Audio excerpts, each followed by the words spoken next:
convention setup has already begun here in the Great Hall, awaiting your arrival tomorrow morning for the 2011 Ironworker Impact Labor Management Conference. I'd like to bring in a couple of my colleagues here this week that are going to be sharing my duties, Kevin Villegas and Bob Miskey. Bob, what's the goal in terms of what we're covering here? Well, Dom, our goal is to talk to as many people as we can. It's not so much to hear from me, but the goal is to hear from you, the good folks who are taking so much time out of your own schedules to be here with us. And Kevin, your expansion on that. Yeah, we'll be going around with the camera and the microphone, so if you guys have anything that you'd like to say, wave us down and we'll get your thoughts. Take a picture of our faces. You're going to be seeing a lot of us in the hallways over the next couple days, but we caught up with a couple early birds already beginning convention work here yesterday. So Eric, preparations have already begun. You guys are in full swing down here getting ready for the conference. Oh, we began preparations at the end of last year's conference, Tom, and it's been a long process, but we're really excited. We've got a great agenda. The weather seems to be nice outside and everybody's getting excited. Maybe just talk about the turnout. Well, we're really pleased with the turnout. We got more attendance this year, great owner panel, great labor management panel. We're ready to rock. This conference also begins with a new era for the ironworkers. Let's go to Bob Miskey with a special guest. Thank you, Dominic. First of all, President Weiss, congratulations. You're certainly in order. Thank you, Bob. So I want you to leak to me what the content of your speech is tomorrow. Now, Bob, I can't hardly leak I'm going to say tomorrow, because then we might have a few people try to sleep in. And we want everybody there bright and early because we've got a full agenda. We got a lot of value in our meetings. Okay, well, tell me at least your thoughts as you come down here as president to stand before such a large gathering. Well, of course, I've been to all the Impact meetings since they were founded 8 years ago, but it is different. This is my first meeting as General President, and I'm excited about it and look forward to the entire agenda we have tomorrow. Well, speaking of the agenda, one thing these conferences have become famous for is they are wall to wall. You certainly have an ambitious schedule over the next few days. You intend to get a lot of work done, it looks like. Well, Bob, when you ask all of our representatives from North America to come in, to take time out of their busy schedules, when you ask our contractors to come in, take their time out, and the leaders we have from the various industries around the country, you have to make sure it's of great value to them. And that calls for a full packed agenda, and that's what we plan to have. Okay, we'll be talking to you, catching up with you a couple more times before all is said and done. I look forward to it. Okay, back to you, Dom. Thanks, Bob. As always, there is the annual meeting before the meeting to talk about. Leadership from many of our regional advisory boards came together a day early to compare notes, share thoughts, and talk about what's working and what needs adjusting. We caught up with some of the participants. George, are you seeing any signs that things are springing back to life at all up in your area? Yeah, in our region, the hours seem to start to be picking up a little bit. I know last year they were down probably by 40 to 50%, so it's a slow increase up within the last, say, 3 months. Fortunately, our district council has got more man hours per member than anybody else in the country. We've been very fortunate. We've been able to, a lot of our brothers from around the country have been coming down here and working, and it's been really good to be able to help them. We've got quite a bit of work going on in the Youngstown, Ohio area. They've been slow for quite a few years. They've got a nice big V&M Star steel mill just coming out of the ground.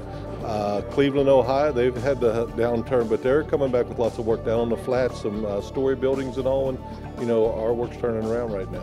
What are you guys doing in the way of putting impact grants to use to help position yourself when work does come back? Oh, actually, we're really fortunate to have Impact in place because the hours are down so much that the apprenticeship programs are really hurting. So Impact has come to the rescue, actually, and they are using money to improve and replace equipment, welding machines, even some infrastructure stuff, and they're matching the grants with the JACs. And if it wasn't for Impact, they wouldn't be able to do any of that. So now we'll be able to train journeymen and apprentices and we know the work is coming right around the corner, and we're going to be prepared for it, and thanks to Impact.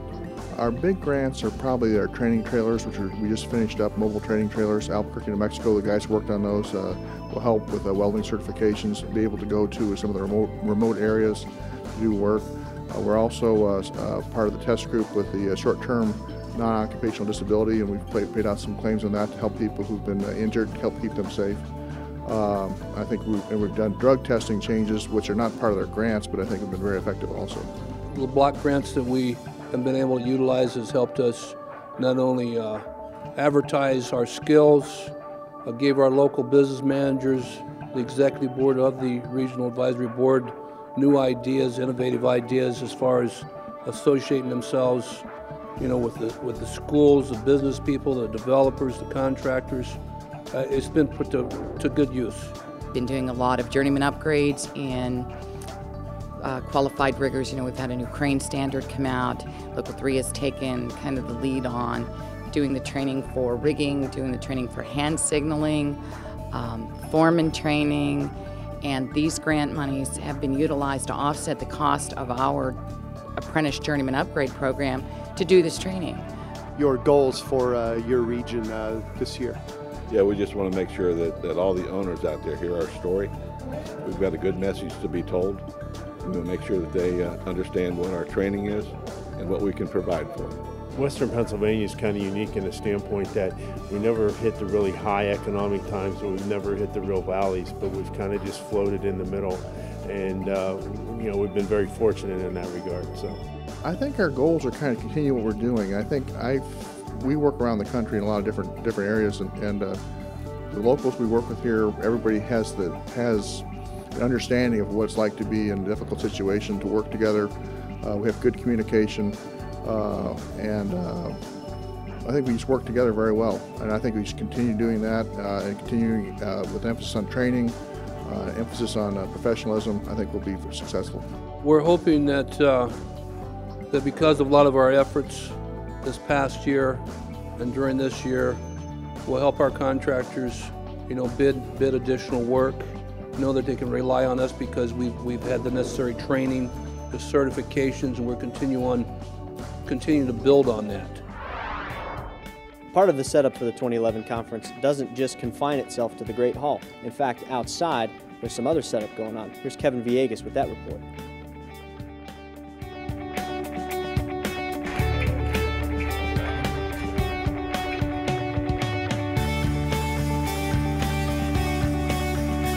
Tell me what we have going on in the background here. We are erecting the same scaffold that we use to do training when we do a remote course for wind turbine training. This simulates apprentices and journeymen that will climb a wind turbine tower, and then we also use this scaffold to teach how to get a man down if he's been injured on a wind turbine. So we are simulating rescue techniques and also how to climb the tower. Are you doing a lot of the wind turbine work down there in Texas? We are. The expectations for wind turbine erection are very big in Texas, so this is why we're gearing up to do the training for these men to erect these towers properly, and also have the knowledge to be able to get a guy down if he is injured, in the event he is injured. What are you excited for about this year's conference? I'm always excited to see labor and management get together on a neutral ground and be able to talk about issues that concern both labor and management. Finally, just a quick reminder to get down to registration if you haven't done so already. It will take you just a few seconds to get signed in and get all of your convention materials. Our staff has been training for this for months. As you can see, their hard work is paying off. In fact, I defy you to think of any other convention support team that is more efficient than ours. That's it for today. Here's an update on Monday's schedule.